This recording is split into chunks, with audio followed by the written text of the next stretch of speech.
Hi there, Lindsay here, the Frugal Crafter. Today for Sketchbook Sunday, I have a painting that I worked on for about 2 hours, and I will have a real-time tutorial of this in Critique Club. If you remember, you can find that in the March bonus section. And for those of you who don't know, Critique Club is a monthly club where you pay $5 a month. You get 2 of the real-time tutorials from my Sketchbook Sunday series, but they're all in real time. And you also have the opportunity to upload 2 of your paintings for critique so it can help you grow as an artist. If that's something you'd be interested in, I will have a link in the video description. I'm starting off by sketching right on my watercolor paper. Sometimes I just feel like sketching on my good paper. I don't want to go through the ordeal of sketching on scratch paper and then transferring it. I think it's fun to do once in a while, especially if it's something I'm just doing for fun, like this a sketch of fortune cookies. We had Chinese food the previous night, and I just thought the packaging was kind of interesting. It's something you always see and you kind of take for granted, and I think taking those ordinary things that may just be kicking around your house and focusing in on them and painting the detail can be very satisfying. I'm using a mechanical pencil, and this is just a Pentel. I think it's a 0.7 mechanical pencil. I always prefer a darker, smudgier line, so I usually go for the 0.7s if I have the chance. Now I see there's 0.9s available for mechanical pencils, but 0.7 is pretty good. If you don't like the smudgy lines, you might want to go for a 0.5, because I do notice that it does smudge a little bit when you watercolor over it. A lot of people will say, how come your pencil isn't smudging? I just think the pencil smudges don't pick up on the camera very well, but it doesn't show after I'm done painting, so I really don't worry about it.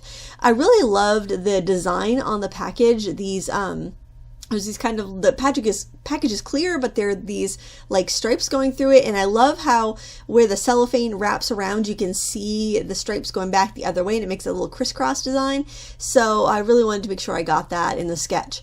Now I actually intended to do 3 fortune cookies, but they got eaten, so I only had 2 to work from. So I did break one open and kind of let the paper stick through so I could get a good representation of that, because I wanted to have kind of 3 things to make it pleasing to the eye. So I've got the 1 cookie in the package is my first thing, and then I've got the half a cookie with a paper strip, that's my second thing, and then the other half of the cookie, which is the third thing. So that just kind of balances out the picture. And I'm working on a 9x12 watercolor paper by Hahnemühle. It's the Cezanne paper, and I've been using the Hahnemühle papers a lot this year, and I really like them. They're very similar to Arches sizing wise, so if you like that hard sized paper, I would definitely give it a try. I've even tried some of their wood pulp paper, and that's not bad either, like their postcards and their sketchbooks. So I know it's easier to find that paper in Europe. So if that's, if you don't have the option for, some of the papers you see most of us American painters use, if you have access to the Hahnemühle paper, then go for it. It's definitely as good, if not better, than Arches and other comparable papers. So I've been really enjoying that. In fact, I'd like to get my hands on some more of the Cezanne and Expression. Those are my favorite 2 out of the papers that they sell. So I'm starting off mixing some burnt sienna and ultramarine blue and getting a nice gray, and I like that combination because I can do a warm gray by adding more of the burnt sienna. I can do a cooler gray by adding more ultramarine blue. And this I also like how the pigments kind of separate from each other, and then you get a little bit of a texture on the paper in the shadow. If you don't like that texture, you might want to, maybe use a neutral tint or something like that instead of mixing your own gray, but that's something that I like. I also wanted to warm up the background, so I'm using some yellow ochre. You could also use raw sienna. They're very similar. They would both pretty much work the same, but I felt like I just wanted a little bit of warmth. I didn't want to just do burnt sienna because I wanted that kind of yellowy glow, and I knew I was going to want some of that yellow when I went to paint the fortune cookies. It's important to try to do this when you have the paper all wet, so you'll get the smoothest blend. And I wet the entire paper. I didn't avoid wetting the cookies. I sometimes feel like if you just wet around objects, to do a background, you get kind of like a collage look. It looks like cut and pasted, and that's not a look I like. That's why I don't use masking fluid very often. And you'll be able to, especially with a light background like that, you'll be able to sharpen everything up. So don't fret if you do get a little bit of feathering on the edges of the fortune cookies. I'm still painting all of this wet into wet.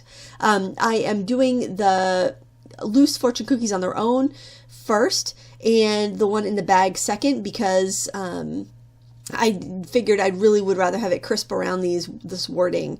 But even so, the wording is going to be darker, so I wasn't too worried about any feathering at those edges. So that's a personal choice. I like to start wet into wet usually, and I like, if I know I'm going to have a background, I like to get that background in first. Another thing I tend to do first is the shadows. So you saw me start right in with the shadows from the fortune cookies, and I'm also putting in the darker areas on the cookies themselves, because I find if I establish that dark value first, then I have a much quicker painting time. Like, this wasn't a very quick painting, but I find that it takes me less time to paint in general if I get those values down right off the bat.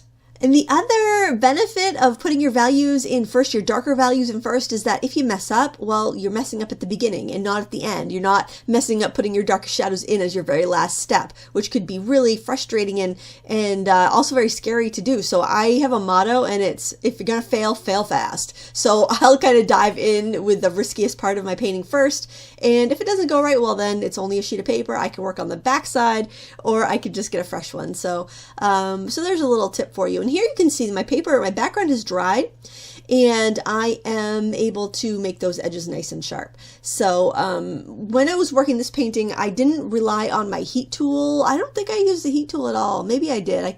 I'm trying to remember. I mainly just took a break. Once I had, gotten a layer down, I would go take a break and come back to it later. So I painted this over the course of a day, really, just kind of coming back, leaving it out on my table. It's very nice, I think, to have a project in progress out on your table or out on your easel, because you get rid of that whole having to start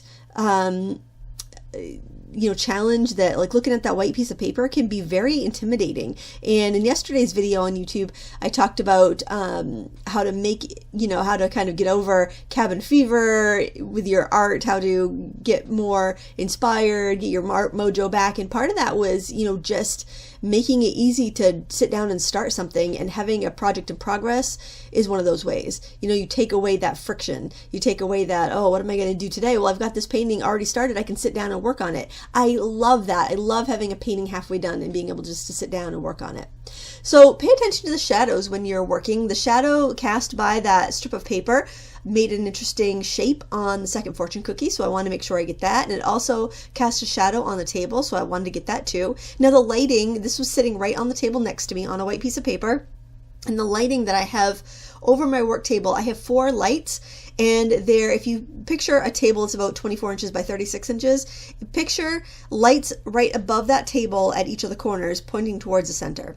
So this is how I like to work for filming. It's also how I like to work because it evenly lights up my space where I'm painting, so it eases fatigue on your eyes. So something to consider if you are having some eye strain, but it gives me a very diffused kind of still life lighting, meaning there's no super harsh shadows. Whatever this was closest to gave me, like, it was kind of in the on the upper left corner of my desk, so that light that was right over the upper left corner was the closest, strongest light, so that's why I have the shadows going over to the right side of everything. But I've got it all over pretty well lit situation here. So just pay attention to the way your shadows look. If you set up your own still life, your lighting will matter.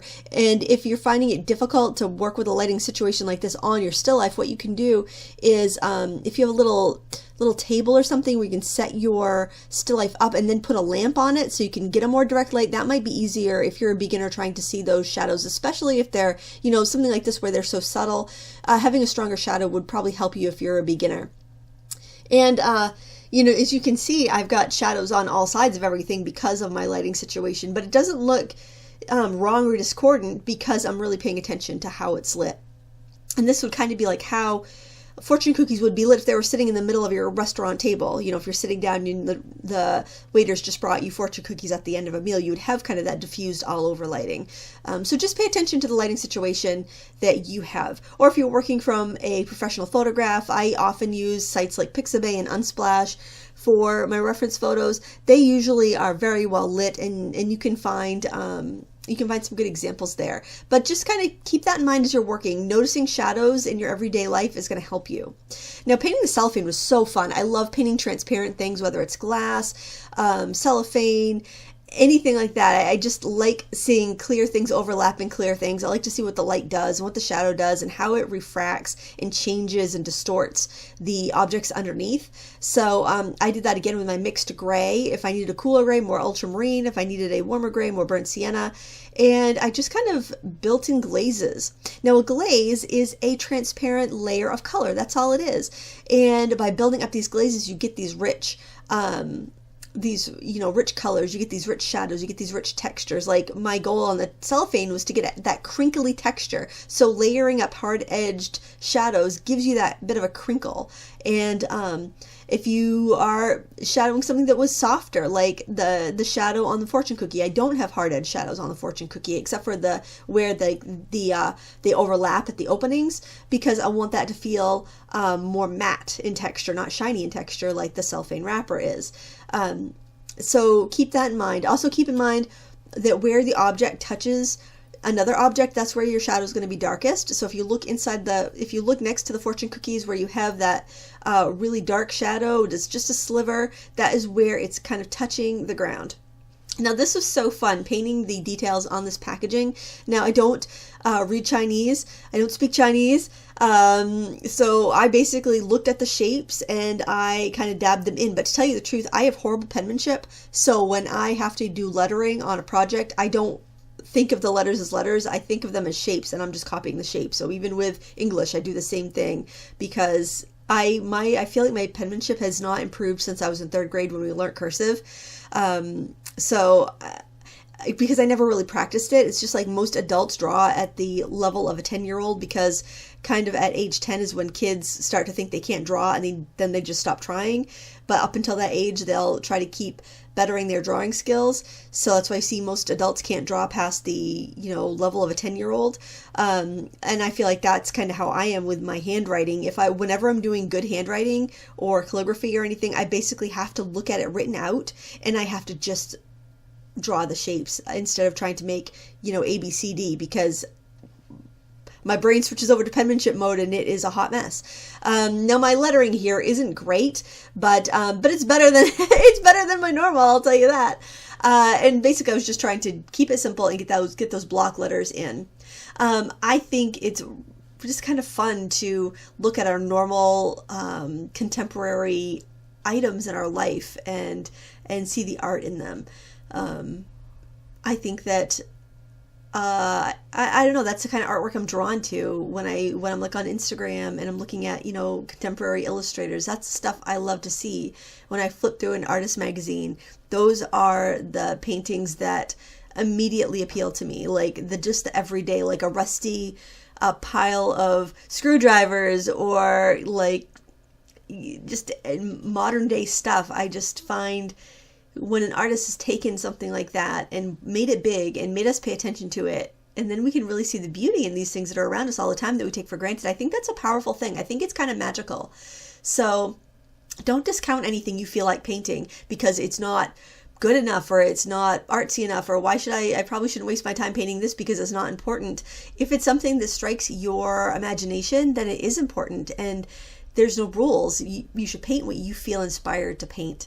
And look at the design and everything, especially modern day packaging. Some artist was hired to design that fortune cookie wrapper and to display those fortune cookies. And, then there was probably a marketing team that was there to sell the fortune cookies. I don't know. There's a lot that goes into everything that's in our modern lives. And it's nice to kind of notice that once in a while. And then the lettering was kind of interesting because the packaging was 3 colors. It was gold, kind of like a scarlet, and a navy blue. So I took a cadmium red and used that for my scarlet. I mixed a little cadmium red in my ultramarine blue to make the navy, and I used the yellow ochre to make the gold. So I'm just using the same 4 colors in the whole painting. I did do some accents with some pens I'll show you at the end, but you didn't have to do that. I just wanted to. And it's your art. You can do whatever you want. You can leave it a pure transparent watercolor or not. Now what I love, again, like the cellophane, you can see the front and back at the same time. There is printing in that navy blue font on the back in really small letters, and it's English, it's like an ingredients list and whatnot, but all you can really see is just kind of little lines of marks, and so I put that in there. And the fortune, I can't remember what my fortune was. It wasn't even a real fortune. You know, like a lot of times you get fortune cookies, but they're more like statement cookies. There's no actual fortune. So I actually went to one of those websites that generate fortunes, and I just kept like hitting regenerate until I got something that I thought was applicable, something that I liked. So there's another tip for you. I wish they did fortunes and fortune cookies more often, because it's always just like a statement, you know, like a bird in the hand is worth two in the bush. It's like, that's not a fortune. I want a fortune, you know. for as reliable as a fortune cookie is, I want a fortune. I felt like the colors needed to be a little bit richer on the fortune cookies, so I'm glazing. This brush here is kind of neat. This is a Princeton cat's tongue. It's a number 6, and I'm trying to remember the line. I'll look it up and I'll put it in the video description. But it's a cat's tongue. So it's what it is. It's like they took a round brush, but then they squashed the ferrule flat, so it's tapered and it comes to a nice point. But you also have that width that a flat brush would have, kind of like a filbert, but it's pointed instead of like an oval. A filbert that's oval, it's got a nice point to it. So it's quite versatile, especially for something like this where I'm not needing to carry a lot of water, but I kind of want to get some detail, but I also want to get some wide areas. And I also like to, like right here, kind of scumble along the texture. And this is when my brush is fairly dry, and I'm just kind of using the whole flat of the brush and kind of like swooshing it across sideways to catch the texture of the paper and give me that kind of like pocked matte texture that a fortune cookie has. You know how it's like crispy, and it's got all these kind of like, if you were to like look at it under a magnifying glass, you'd see all these like pores, all these like nooks and crannies. So that's kind of the texture I wanted to impart there, and that's just a really handy brush for that. This is a Taklon brush. It doesn't hold very much paint and water at once, but because it's a Taklon brush, it's more resilient. So if I'm doing those dry brushing techniques, I'm not going to harm it and wear it down like I would if it was like a mimic brush, which is like a faux synthetic. On the brand of paints I'm using, of course, use whatever you have. These are the Renaissance from my friend April, who has she's from Maine actually. She has an Etsy shop called A Little Creative, and these are a paint out of Poland, and they're crazy inexpensive. And I think if you actually live in Europe, they're even cheaper. And I've heard some people say that, oh, I'm from Europe, this paint isn't very good, but maybe they reformulated it or something, because I really like it. And this is I'm using this stuff from tubes here, and it reminds me an awful lot of M. Graham. And then I thought, well, maybe I'm just like, maybe I'm just projecting onto my opinion of that paint because I know it's made with honey. But then my friend Steve over at the Mind of Watercolor YouTube channel said the same thing, that they reminded him of M. Graham watercolor. So I'm like, okay, I kind of almost trust his opinion more than mine sometimes. So I was like, okay, that's good to hear, because I was really liking it, and I thought, I love when you can find a quality product that's a good value. It's like, I love it when you get what you pay for, which seems rare sometimes, but I love it even more when you get better than you paid for, and I feel like that's the case here. So again, like I mentioned before, my patience is my patience. Oh, Freudian slip. My handwriting, my penmanship is nothing to write home about. So I used an acrylic paint pen here. These are the Pintar acrylic paint pens. I really like them. They remind me an awful lot of like the tip on the extra fine Posca paint pens.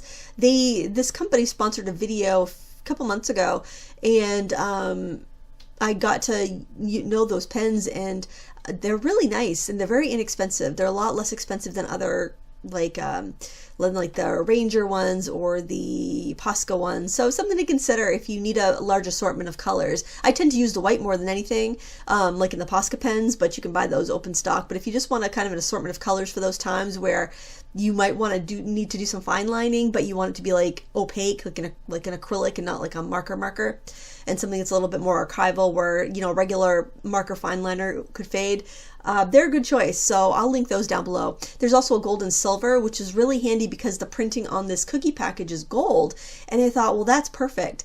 And the nice thing about this is that the gold was kind of in between the navy and the red part, so I could very easily straddle those lines and also clean up where my, you know, brush lettering was a little shaky.